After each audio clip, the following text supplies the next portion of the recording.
Chairman آباد حسن بخشی صاحب نے بھی ہمیں جوائن کیا ہے۔ حسن بخشی صاحب، دل بڑا دکھی ہوتا ہے، بڑا غم زدہ ہوتا ہے سر جب اس طرح کے واقعات ہم رپورٹ کرتے ہیں، لیکن بنیادی سوال یہاں پر یہی اٹھتا ہے کہ اس طرح کے واقعات کا ذمہ دار کون ہے سر؟ السلام علیکم۔ اس میں کوئی دو رائے نہیں ہے کہ دل بہت دکھی ہوتا ہے اور آنکھیں نم بھی ہوتی ہے جب ہم اس قسم کے واقعات دیکھتے ہیں۔ دیکھیے، 3 قسم کی عمارتیں بنتی ہیں کراچی شہر میں۔ ایک وہ بلڈنگ ہے جس میں باقاعدہ تمام اپروول کا پروسیس فالو ہوتا ہے اور وہ اس میں انجینئر آرکیٹیکٹ کو شامل کر کے وہ بلڈنگیں بنتی ہیں، سسمک پروو ہوتی ہیں۔ ایک وہ بلڈنگیں ہیں جو بغیر، جس کو میں کہتا ہوں ایلیگل، ان آتھرائز، ان اپروو بلڈنگیں ہیں، نہ جس میں کوئی اپروول ہوتا ہے، نہ کوئی آرکیٹیکٹ ہوتا ہے، نہ کوئی انجینئر ہوتا ہے، نہ کوئی معیاری مٹیریل استعمال ہوتا ہے۔ وہ بلڈنگیں کی لائف 10، 15، 20 سال ہیں۔ آپ واقعات دیکھتے رہتے ہیں، وہ گرتی ہیں، لوگوں کا جانی نقصان بھی ہوتا ہے اور مالی نقصان بھی ہوتا ہے۔ اور یہ وہ بلڈنگیں ہیں جس کو ہم کہتے ہیں یہ ایلیگل پورشنز، جی، جو مافیا بناتا ہے۔ تیسری بلڈنگیں وہ ہیں جو 50، 60، 70 سال پرانی بنی ہوئی ہیں اور وہ ڈینجرس ڈکلیئر ہو گئی ہیں، پر وہ بلڈنگیں لوگ خالی اس کے نہیں کرتے کیونکہ کوئی پاکستان کراچی سندھ میں کوئی قانون نہیں ہے کہ وہ خالی کریں گے تو پلاٹ کا اونر وہ پلاٹ کا اونر بن جائے گا، کیونکہ وہ پلاٹ تو خالی ہو چکا ہوگا، ڈیمولش ہو گئی بلڈنگ۔ سو ان کا رائٹ کہاں جائے گا؟ تو آباد اور سندھ بلڈنگ کنٹرول مل کے آج قانون ہم اسمبلی میں بنا رہے ہیں لے جانے کے لیے، جہاں پر ان لوگوں کا اونرشپ کا رائٹ پروٹیکٹ رہے، تاکہ یہ بلڈنگیں ڈیمولش کر کے دوبارہ بنائی جائے اور ان کو فری آف کاسٹ وہاں پر اتنی ہی ایریا دیا جائے جہاں وہ رہتے ہیں۔ اور انشاءاللہ تعالیٰ یہ ہم کام کریں گے۔ اب یہ بلڈنگ میرے خیال میں جو مجھے ابھی تک اطلاعات ملی ہیں، یہ 50، 60 سال پرانی ڈکلیئر ہو گئی تھی۔ اور وہی جیسے میں نے کہا کہ قانون نہیں ہے تو لوگ چھوڑتے نہیں ہیں، لوگ اپنی جانوں کا رسک لیتے ہیں، اور وہ بولتے ہیں کہ ہم چھوڑیں گے تو پھر ہمیں کچھ بھی نہیں ملے گا۔ ہم انشاءاللہ تعالیٰ جلدی سے اسمبلی میں قانون لے کے آئیں گے اور لوگوں کو اس پریشانی سے دور کریں گے۔ جی درست، لیکن سر بنیادی سوال تو یہ ہے کہ یہاں پر جو ان میں کوتاہی ہوتی ہے، جو لاپرواہی ہوتی ہے جب یہ کنسٹرکٹ ہو رہی ہوتی ہیں، تو سر اس حوالے سے کوئی یقینی طور پر اگر آپ لوگوں کے کوئی قوانین ہو جو کہ آپ لوگوں کی ایسوسیشن کی جانب سے ہو کہ ان کی پراپر جو ہے وہ انویسٹیگیشن کی جائے، یہ جو پورا ایک جس پروسیس سے گزرتی ہے، کیونکہ ابھی بھی جب ہمارے رپورٹر وہاں پر موجود ہیں تو وہ یہ رپورٹ کر رہے ہیں، اور جیسے کہ ہم دیکھ پا رہے ہیں کہ ابھی بھی اس طرح کے علاقے میں بھی حسن بخشی صاحب پیچھے ایک عمارت اب بھی زیر تعمیر ہے، جو کہ ابھی بھی لگ رہا ہے کہ 7 سے 8 منزلہ عمارت ابھی بھی وہاں تعمیر ہو رہی ہے۔ تو کیا اس حوالے سے کوئی انسپیکشن سامنے آتی ہے؟ دیکھیے میڈم، یہ وہی بلڈنگیں ہیں جو میں نے کہا ایلیگل، ان آتھرائز، ان اپروو بلڈنگیں ہیں، جو ایک خدا نخواستہ قدرتی آفت کی صورت میں کوئی ارتھکویک آتا ہے 6، 6.5، 7 ریکٹر اسکیل کا، تو یہ پیک آف کارڈز کی طرح گر جائیں گی۔ اور یہ بلڈنگیں سینکڑوں میں نہیں، ہزاروں میں اور شاید لاکھوں میں بھی ہوں گی کراچی میں۔ تو سر پھر جو بلڈرز ہوتے ہیں ان کے خلاف کیا احتسابی میکینزم ہم تصور کر سکتے ہیں جو کہ آباد بالخصوص آپ لوگوں کی ایسوسیشن کر سکتی ہے ان کے خلاف، ان بلڈرز کے خلاف؟ کیونکہ اصل کلپریٹ تو آپ کی بات سے جو اندازہ میں لگا پا رہی ہوں کہ اصل کلپریٹ تو سر وہ ہے نا جن کا خمیازہ یہ معصوم رہائشی بھگتتے ہیں۔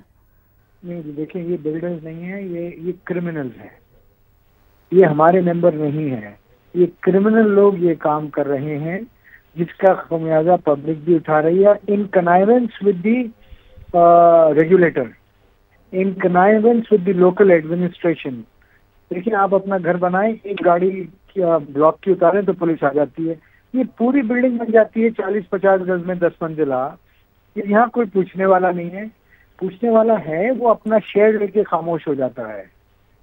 نہ صرف جس نے یہ بلڈنگ بنائی ہے اس کے خلاف FIR کٹنی چاہیے اگر یہ ریسنٹلی کنسٹرکٹڈ بلڈنگ ہے، بلکہ ان افسران کے خلاف بھی FIR کٹنی چاہیے جنہوں نے اس سے آنکھیں بند کی ہیں۔ یہاں پر آپ SBCA کے رول کو ہائی لائٹ کر رہے ہیں حسن بخشی صاحب، جو NOC جاری کر ٹھیک نہیں، یہ دیکھیں، یہ بلڈنگیں NOC کے بغیر ہی بنی ہیں۔ اچھا، میں SBCA کے رول کو بھی کر رہا ہوں، اگر کنٹونمنٹ کے ایریا میں بھی اس قسم کی بلڈنگیں بن رہی ہیں تو میں ان کو بھی کر رہا ہوں، میں لوکل ایڈمنسٹریشن کو بھی کر رہا ہوں، جو KMC کا ہے یا DMC کا۔ یہ کس طرح بلڈنگیں بن رہی ہیں؟ یہ کیسے کسی بھی دنیا کے مہذب ملک میں ممکن ہے کہ انسانی جان کو خطرے میں ڈالا جا رہا ہے ان سے ان کی زندگی کی جمع پونجی لی جا رہی ہے اور کوئی دیکھنے والا نہیں, کوئی پکڑنے والا نہیں, کوئی روکنے والا نہیں, سب خاموش تماشائی بن کے بیٹھے ہیں.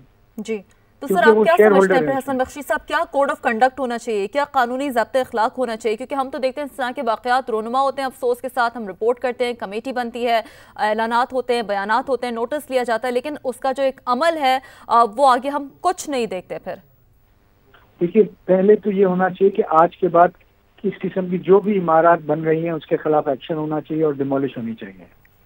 جو بن چکی اس کا سروے ہونا چاہیے, جہاں جیکٹنگ, یہ لانگ پروسیس ہے, سروے ہونا چاہیے. جہاں پر جیکٹنگ کی ضرورت ہے جیکٹنگ ہونی چاہیے, اور جہاں جیکٹنگ اس کے اسٹرکچر کو مضبوط کرتی ہے, ٹیکنیکل ورڈ ہے, اور جہاں پر یہ ممکن نہیں ہے جیکٹنگ کرنا اس کو ڈیمولش کر کے ریکنسٹرکٹ کرنا پڑے گا. یہ 50 سال کی غفلت ہے ہمارے اداروں کی. دیکھیں, اس کو ہم آنکھ بند نہیں کر سکتے, اور یہ تو ایک بلڈنگ ہے, اس کا ملبہ اٹھنے میں 10 دن لگیں گے. آپ جسٹ امیجن اگر ارتھ کویک آتا ہے کراچی جیسے شہر میں وچ از پرون ٹو ارتھ کویکس, تو یہ سینکڑوں نہیں ہزاروں بلڈنگیں ملیں گی یہ آپ کو. ٹھیک ہے, صحیح, بہت شکریہ. چیئرمین آباد حسن بخشی صاحب ہمارے ساتھ موجود تھے, اور اس اہم معاملے پر جو آباد کا موقف ہے یقینی طور پر ان کے سامنے, ان کی جانب سے بھی یہ کہا جا رہا ہے کہ جو غفلت برتنے والے جو یہ غیر قانونی تعمیرات ہیں ان کے خلاف ایکشن ہونا چاہیے, ضابطۂ اخلاق طے ہونا چاہیے, کوڈ آف کنڈکٹ بننا چاہیے, اور جو اس میں ملوث ہیں ان کے خلاف بھی کارروائی ہونی چاہیے, کیونکہ نقصان ہو رہا ہے, ان معصوم جانوں کا نقصان ہو رہا ہے, ان معصوم رہائش پذیر لوگوں کا جو کہ ان رہائشی عمارتوں میں رہتے ہیں, بستے ہیں, جس کے بہت سارے اور دیگر پہلو بھی ہیں, جس میں سب سے زیادہ اہم پہلو یقینی طور پر ایک معاشی پہلو بھی ہوتا ہے. تو اس حوالے سے جیسے کہ ہم سما کے ناظرین کو مسلسل اپڈیٹ کر رہے ہیں, جو تازہ ترین اطلاعات ہم تک موصول ہو رہی ہے وہ بھی سما کے ناظرین تک پہنچا رہے ہیں, اور ویجولز بھی دکھا رہے ہیں. تو جیسے کہ اس سے پہلے بھی ہم بات کر رہے تھے کہ اس عمارت کے منہدم ہونے کے بعد جو آس پاس کی جو ملحقہ عمارتیں ہیں انہیں بھی شدید نقصان پہنچا ہے, جس میں سے ایک عمارت کی سیڑھیاں بھی بہت حد تک متاثر ہوئی ہیں. تو قاضی حسن جو کہ اس وقت وہاں پر موجود ہیں, ان سے جاننے کی کوشش کرتے ہیں. قاضی حسن, بتائیے گا جو ملحقہ عمارتیں ہیں, جو آس پاس کی عمارتیں ہیں, انہیں کس حد تک نقصان پہنچا ہے؟ جی, میں اس وقت لیاری کے علاقے بغدادی میں موجود ہوں, جہاں آج صبح جو ہے ایک عمارت تک 5 منزلہ عمارت ہے جو گر گئی ہے, اور اس میں یہ بتایا جا رہا ہے کہ متعدد افراد دبے ہوئے ہیں, جبکہ کئی افراد کو جو ہلاک بھی ہو چکے ہیں, اور ابھی ریسکیو کا کام جاری ہے, لیکن ریسکیو اہلکاروں کو شدید مشکلات کا سامنا ہے. اس وقت میں اس کے ساتھ ہی متصل بلڈنگ ہے بڑی, اس میں موجود ہوں, اور یہاں آپ کو میں دکھاؤں تو یہ تمام ریسکیو ورکر آپ کو نظر آ رہے ہوں گے, اور کہ بلڈنگ جو آپ کو نظر آ رہی ہے بالکل اس کے ساتھ جو بلڈنگ نظر آ رہی ہے آپ کو, یہ اتنی اونچائی پہ بلڈنگ تھی. ابھی ریسکیو ادارے کام کر رہے ہیں. ہمارے ساتھ اس بلڈنگ کے ساتھ میں رہائشی جو ہیں وہ یہاں رہتے ہیں, ان سے پوچھتے ہیں کہ کیا صورتحال تھی یہاں, اور اس عمارت کا نام کیا ہے, اور یہ کتنے منزلہ تھی, کیا نام ہے اس عمارت کا, اور کیا کا نام ہے گڈھا پلازا. جی, یہ تقریباً 35 سال پرانی بلڈنگ تھی, تو یہ کافی بڑی بلڈنگ تھی, تو یہ کافی خستہ حال تھی. تو لوگ پہلے